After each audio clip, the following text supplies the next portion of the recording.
Bismillahirrahmanirrahim. Assalamualaikum warahmatullahi wabarakatuh. Selamat malam rekan mahasiswa Universitas Terbuka. Pada kesempatan kali ini saya Siti Nurul Fauziah selaku tutor untuk mata kuliah pengantar bisnis akan mencoba sharing tentang tugas 3 yang telah rekan-rekan semua kerjakan. Pertama-tama saya mengucapkan banyak terima kasih kepada rekan-rekan mahasiswa yang telah mengerjakan tugas 3-nya. Saya harapkan tugas yang rekan-rekan kumpulkan adalah tugas yang telah dikerjakan dengan upaya yang optimal sehingga nanti hasil yang dicapainya memuaskan, ya, menyenangkan, puas gitu intinya ya. Video yang saya buat ini tujuannya adalah untuk memberikan penjelasan tentang jawaban yang benar mengenai pertanyaan-pertanyaan pada tugas 3. Adapun jika rekan-rekan semua nilainya telah penuh, misalnya telah 100, maka alhamdulillah gitu ya. Tapi tidak salah menurut saya untuk melihat penilaian berdasarkan video ini, karena mudah-mudahan dengan menyaksikan video ini wawasan kita bertambah, kemudian daya ingat untuk pertanyaan yang ini akan terekam lebih lama gitu ya. Dan juga jika rekan-rekan sekalian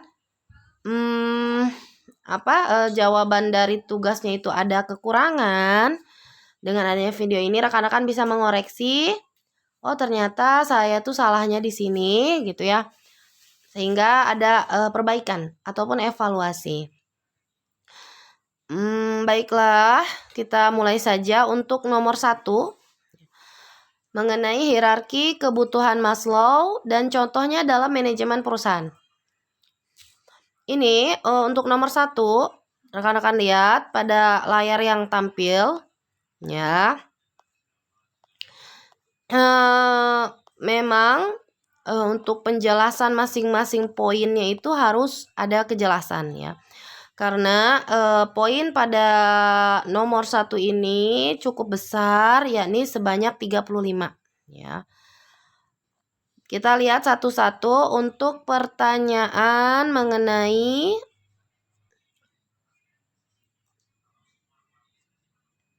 hierarki kebutuhan Maslow ya. Dan contohnya. Yang pertama adalah fisiologis.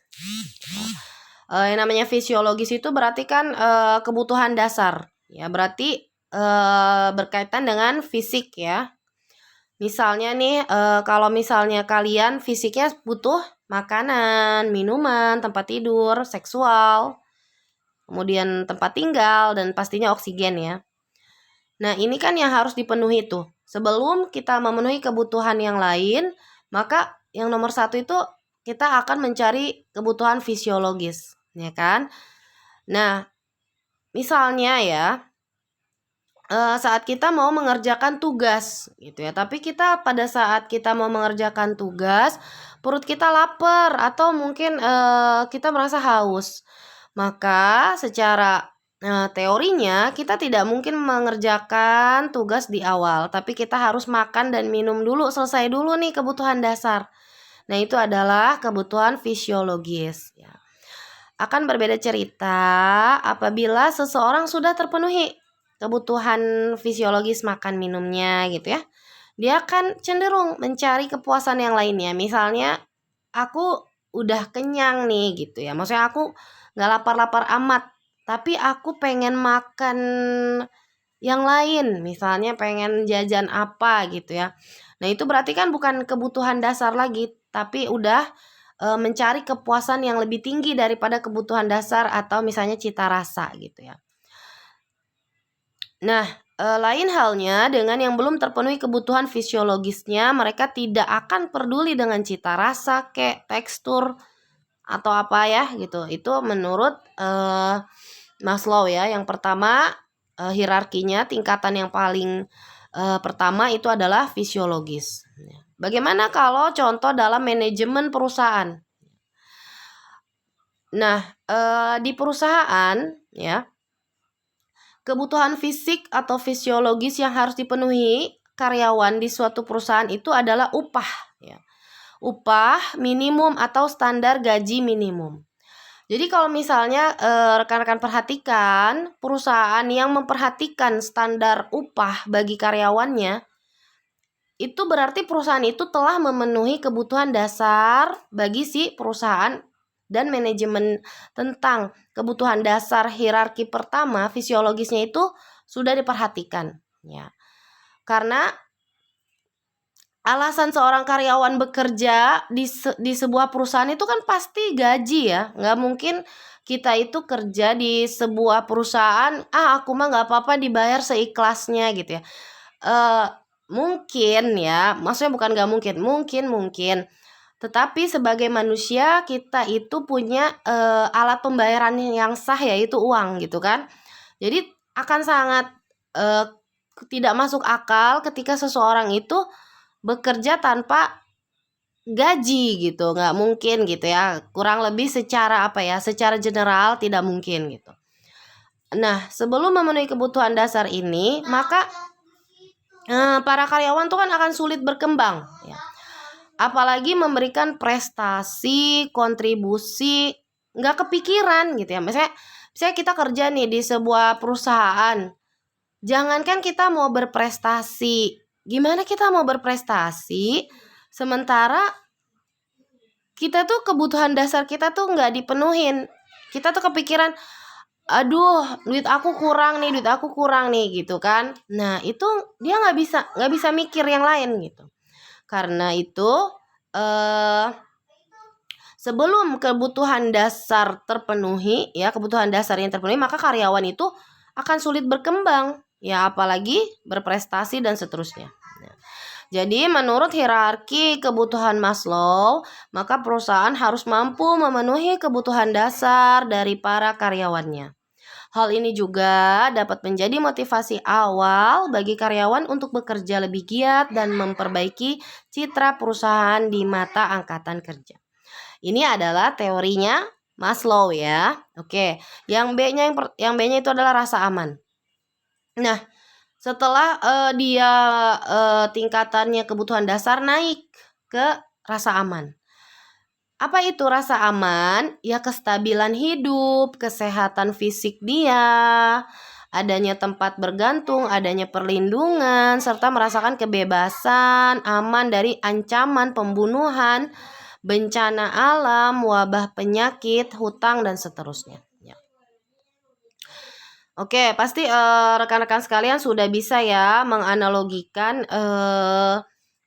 kenapa kebutuhan rasa aman ini di atas kebutuhan dasar. Nah, menurut teori kebutuhan Abraham Maslow, perilaku seseorang yang merasa dirinya terancam itu akan berbeda. Tindak tanduk mereka lebih sering ketakutan, gelisah, frustasi, naudzubillah sampai ingin bunuh diri gitu, ya. Nah, sehingga manusia yang merasa tidak aman akan mencari rasa aman dengan tujuan kestabilan hidup yang dijalaninya. Nah, bagaimana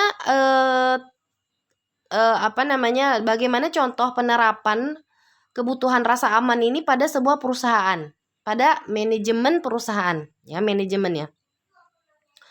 Nah, pada tingkat manajemen perusahaan, teori hierarki kebutuhan Maslow yang kedua ini tuh merepresentasikan rasa aman, ya.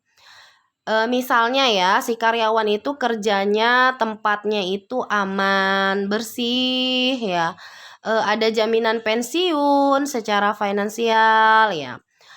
Maka si karyawan itu akan bertahan pada perusahaan yang lebih lama atau bahkan hingga masa pensiunnya apabila kebutuhan aman dia itu terpenuhi. Karyawan yang merasa aman secara lingkungan ditambah dengan adanya perencanaan pensiun cenderung akan bertahan lama dan loyal pada perusahaan, ya.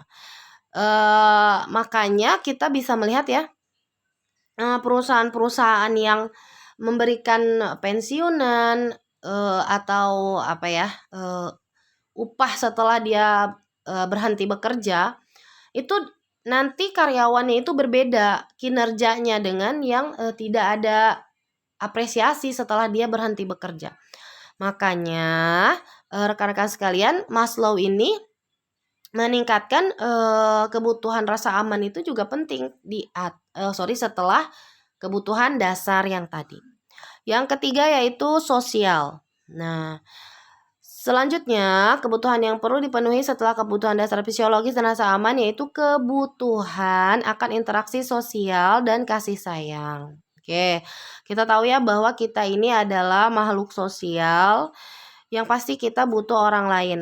Ya, kita nggak mungkin hidup sendirian. Bahkan kita ada di hutan pun kita pasti butuh orang gitu kan. Nah, berarti kita butuh menjalin persahabatan, menikah, mempunyai keturunan, interaksi dengan keluarga dan seterusnya. Ya, intinya tuh manusia tuh ingin disayang ya, ingin menyayangi. Nah, saling menyayangi antar sesama merupakan kebutuhan yang juga penting dalam kehidupan. Oke ya, kalian bisa baca sendiri nih pada layar ya. Intinya teori Maslow ini untuk yang kategori ketiga ini ya, ini tingkatannya lebih di atas lagi daripada yang dua tadi. Bahwasannya kebutuhan akan kasih sayang dan cinta dibagi lagi menjadi dua. Kebutuhan menyayangi atau mencintai dan menolak untuk dicintai. Sehingga pada kebutuhan ini kita memerlukan seni dalam penerapannya. Bagaimana rekan sekalian menjelaskan teori yang ketiga ini untuk manajemen perusahaan? Ya. Nah, pada kasus ini karyawan memenuhi kebutuhannya dengan menjalin persahabatan dengan rekan sekerjanya. Satu tim, interaksi antar atasan dan bawahan ya. Kemudian adanya hubungan dan komunikasi yang baik di dalam perusahaan tersebut sehingga bisa bersinergi demi mencapai tujuannya. Yang keempat adalah penghargaan. Ya. Penghargaan dalam teori Maslow ini itu seperti status sosial, prestasi, penghormatan, reputasi, ketenaran, perhatian, dan lain-lainnya. Kebutuhan ini menjadi dua level, yang tinggi dan yang rendah. Kalau yang rendah, misalnya dia sampai dihormati oleh orang lain, statusnya lebih tinggi, popularitas, pujian ya. Tapi pada level yang lebih tinggi itu ada namanya kebutuhan akan harga diri ya. Nah, harga diri seseorang itu biasanya diekspresikan dengan keyakinan dia, ya, penguasaan dia atau dominasi dia di situ, perasaan dia, kontribusi dia, kebebasan dan kemandirian. Nah, jika ya menurut Abraham Maslow ini memiliki pendapat jika harga diri telah terpenuhi, maka manusia itu akan berkeinginan untuk meraih tingkatan kebutuhan yang lebih tinggi. Ada yang lebih tinggi, ternyata namanya adalah aktualisasi diri. Oke, sebelumnya kita akan mengetahui dulu nih bagaimana sih apply-nya, contohnya dalam manajemen perusahaan. Ya. Untuk kategori pemenuhan kebutuhan penghargaan, mereka yang perusahaan ini ya itu akan terkait dengan jabatan ya, jabatan yang lebih tinggi. Jadi si karyawan itu kan merasa dia, oh aku dihargai, oh aku disegani, aku dihormati kurang lebih karena jabatan ya kan, sehingga ketika karyawan itu telah terpenuhi ya, dia akan giat bekerja. Ya, makanya makanya di dalam sebuah perusahaan itu ada yang namanya promosi jabatan. Nah, promosi jabatan itu ya sebenarnya untuk membuat si karyawan itu lebih giat kerja lagi gitu. Nah, banyak dari para manajer ya yang mengikuti teori kebutuhan Maslow ini dalam rangka mempromosikan bawahannya ke posisi yang lebih tinggi. Ya, tentunya pastinya ada syarat ya. Nah, hal ini akan menjadikan bawahan tersebut merasa dihargai, ditambah dengan promosi yang membuat kebutuhan akan harga dirinya terpenuhi. Oke, yang tingkatan yang lebih tinggi lagi adalah aktualisasi, ya, aktualisasi diri. Nah, kebutuhan aktualisasi ini adalah dorongan, keinginan yang timbul secara terus-menerus. Jadi dorongan ini akhirnya berubah menjadi potensi yang sangat dahsyat. Nah, bagaimana nih? Misal ya, kita jelaskan lagi nih. Kebutuhan ini ada di dalam diri seseorang dengan cara mendorong diri sendiri untuk bertindak sesuai dengan yang dia kehendaki, yang didasarkan pada kemampuan yang dia miliki. Hasrat yang ingin dicapai juga disesuaikan keinginan yang telah ada dalam waktu yang cukup lama. Contoh di perusahaan, pekerjaan menantang yang dipilih oleh karyawan atau sumber daya manusia di dalam perusahaan merupakan kebutuhan aktualisasi diri. Melalui pemilihan pekerjaan yang dianggap punya tantangan, maka kemampuan karyawan itu akan meningkat. Kreativitas dan keterampilan yang dilatih pasti kan akan berkembang. Nah, perkembangan itulah yang akan membawa kepada karir yang lebih gemilang. Nah, misalnya ya, di pemimpin puncak itu kan ada top manager. Nah, itu mendelegasikan bawahannya untuk melakukan pekerjaan yang menantang-menantang. Nah, karyawan yang merasa dipercaya akan merasa senang dan adrenalinnya meningkat untuk menyelesaikan pekerjaan tersebut. Ya, tentu saja nih kebutuhan ini nih khusus bagi seseorang yang udah tercukupi, terpuaskan dengan keempat kebutuhan lainnya. Jadi, rekan-rekan sekalian bisa melihat ya kalau misalnya rekan-rekan nih kerja nih di perusahaan, kok karyawan yang satu kok semangat, yang satu kurang semangat, yang ini sampai bikin hal-hal baru. Nah, itu mungkin ya rekan-rekan bisa melihat, oh ternyata yang karyawan ini tuh kebutuhan dasarnya udah terpenuhi.